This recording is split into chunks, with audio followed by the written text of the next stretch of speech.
We live in a world of absolute convenience. You can summon a car, a meal, or endless entertainment with a single swipe. But despite possessing more wealth and technological comfort than any generation in history, anxiety and psychological emptiness are at all-time highs. When we feel that emptiness, the prevailing culture offers a specific set of remedies. We are told that accumulating capital, elevating our social status, and eliminating friction from our routines are the direct paths to a good life. The problem is, that path is a verified psychological trap. Researchers call it the hedonic treadmill. If you secure a massive promotion or buy a new house, you experience a brief spike in satisfaction, but very quickly your brain adapts, the thrill fades, and your baseline happiness slides right back to exactly where it was before. Breaking out of that cycle requires a solution we actually discarded centuries ago. Over time, we relegated the idea of a deliberate, well-lived life to the domains of tedious academic philosophy or rigid religious instruction. To resolve this modern crisis of meaning, we must rediscover the ancient concept of wisdom, the precise observational science of how to live. 2.5 millennia ago, the world was vast and thoroughly disconnected. Human beings across the globe were dealing with the exact same problems of suffering and dissatisfaction, but they had absolutely no way to compare notes. In ancient Greece, Socrates made a highly specific choice.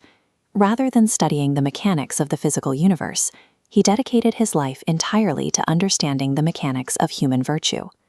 At roughly the same time, thousands of miles away in ancient China, Confucius was obsessively compiling the knowledge required to cultivate intrinsic goodness in humans.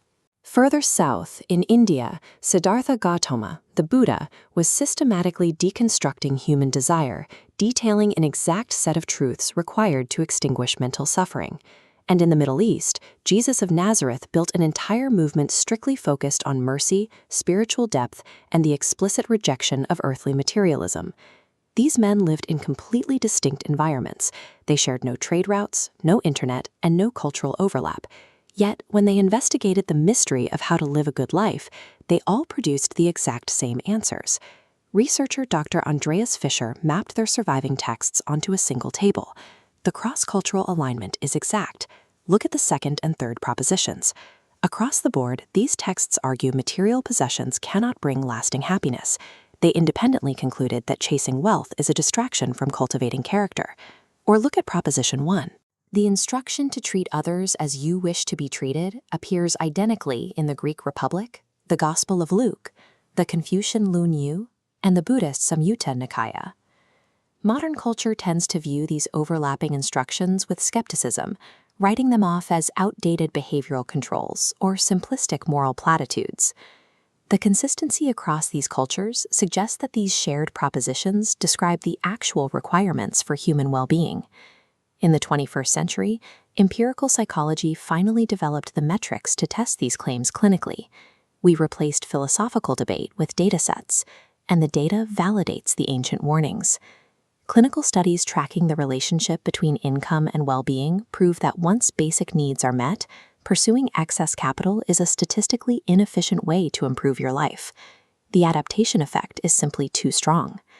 This chart visualizes life satisfaction against character strengths. The data proves that the capacity to love, cooperate, and practice self-transcendence cluster along the highest levels of measurable happiness. Even the stark ancient instruction to meditate on death holds up in the lab. Modern mortality salient studies show that confronting the reality of your own end consistently reduces egocentric anxiety and forces a focus on deep, value-driven goals. The concept of wisdom has transitioned from philosophical speculation to verified knowledge, the understanding of the truths behind living well. We place an enormous premium on intelligence, the ability to memorize facts about the external universe and manipulate complex systems. But wisdom is different.